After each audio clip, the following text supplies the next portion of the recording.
Emily Miller of the Washington Times with us. Emily, thanks so much for coming on the program.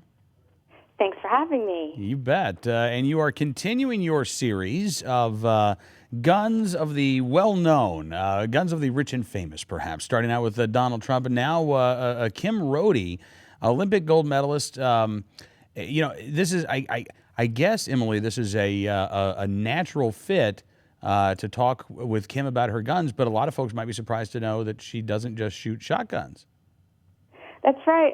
She shoots all kinds of guns and has. And I talked to her about her history. I was sort of curious. It's really amazing. Obviously, she's been in 5 Olympics, as everyone knows, and she's going to go to Rio in 4 years and break all Olympic records, which is just fantastic. And she just won gold in London for skeet. she's an incredible athlete, but she's only 33. I was doing the math. I'm like, how in the world did you get to 5 Olympics in those times? Yeah. She told me she started shooting as a kid with her father's .22. And then by the time she was in 10, she was entering into NRA competitions. She started shooting competitively then, standing, kneeling, and prone. And then she moved into trap and skeet, and that's sort of where she stuck since. And, went to the Olympics at, I think, 15. Has gone to everyone since and won gold. She's just remarkable. But as you said, I asked her what her favorite guns were, and she said her favorite is the Perazzi 2000S shotgun. That's the one that she used in the Olympics. So she said, it's hard not to love a gun that helps you win gold, obviously. But she also has a Saracen 375 rifle, side-by-side rifle, and a .22-250 rifle from Perazzi, and a pre-64 Winchester Model 70 3006 rifle. So she's got a little everything next in there. And I've done this series on some high-profile people's guns, and I've done, as you said, Donald Trump and Paul Ryan, and now Kim, and I'll be doing others. What's interesting to me is so many people you think of like as hunters, or for Kim's sake, you think of her, as skeet, as clay, have handguns as well. Like Paul Ryan sometimes hunts deer with a revolver, but also uses a handgun for self-defense. So I think it seems to me what I've started learning is people who are sort of into guns for one hobby or one purpose tend to spread it out and find other ways to use them. Yeah, no, I think you're absolutely right. And Emily, if the UN has its way, none of us would be able to keep these guns. You wouldn't even be able to continue your feature, because there would be no guns of the well-known. Well, that's true. That's, what's the serious story that's going on right now is, as you've covered for, many months now, the UN has this arms treaty that it's been working on, and the treaty does not express that it's an individual's right to keep and bear arms. And, this is, Barack Obama age of judges who's been nominating them like crazy. You can just get any activist judge in America to rule on a gun, local or state issue related to firearms, and look at this UN treaty that the U.S. is going to be a party to, it looks like, and say, well, you don't have the right to own guns, you don't have the right to sell guns, you don't have the right to import guns. It could decimate the firearms industry. The Obama administration was a little bit quiet about it over the summer because they knew that this would kill them politically. But then suddenly, literally hours after Obama was elected, suddenly his representative, Susan Rice, was her person in a committee at the UN approve this treaty to move forward. And so it looks like it's going to have a vote in the General Assembly in March, and it looks like it'll pass. The question is, will Obama sign it, and will the Senate ratify it?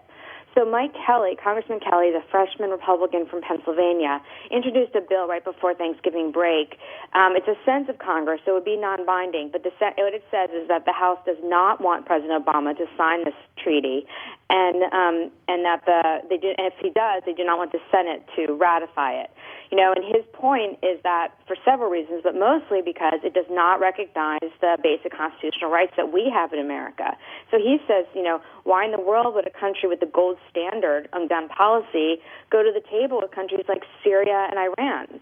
He said to me, we should use our policy as a model. Don't ask us to dilute what we already have to these tyrannies, right, where they control, with places like that, where Iran, Syria, where the government controls all the guns, and that's why they have tyranny. And this is having a populace that's armed is what keeps us safe from that type of government.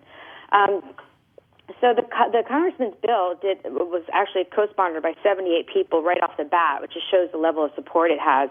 But now it's going to it's a little bit lingering in Foreign Affairs Committee. So I think people who support this bill and want to send this message to the White House should call the House Foreign Affairs Committee and tell them let's get moving on this bill, and call Speaker Boehner's office and Leader Hanner and say we want a vote on this bill. I mean, closer you get to March, the less impact this has on telling the president American people do not want him to sign this treaty and be party to it. Yeah, absolutely. No, we talked with a congressman, I guess it was a couple of weeks ago, and I got to tell you, I mean, having talked to him, this man is fired up. He is so passionate about this issue. He is so concerned about what this could mean.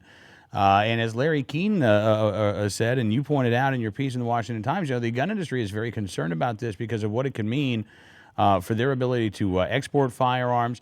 Gun owners should be very concerned about what it would mean to get imports from other countries. Kim Rhode and her Perazzi shotguns. That's right. Kim should be concerned about this.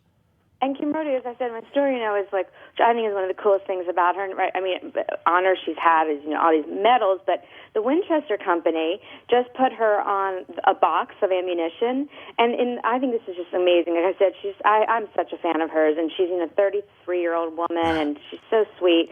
And there's only 4 people who've been on a Winchester box in history: Teddy Roosevelt, Mr. Winchester, the founder of the company, and John Wayne, and now Kim Rhode.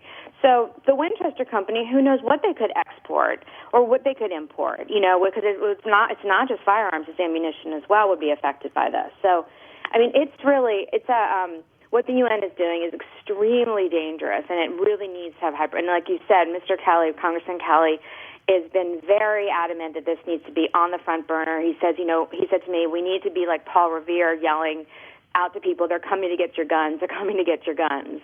Yeah, absolutely. Listen, Emily, thank you again for coming on the program. It is always so good to talk to you, and hope we can do it again very soon. Thank you. Have a good week. You too. Emily Miller with the Washington Times. Join us here on Cam and Company.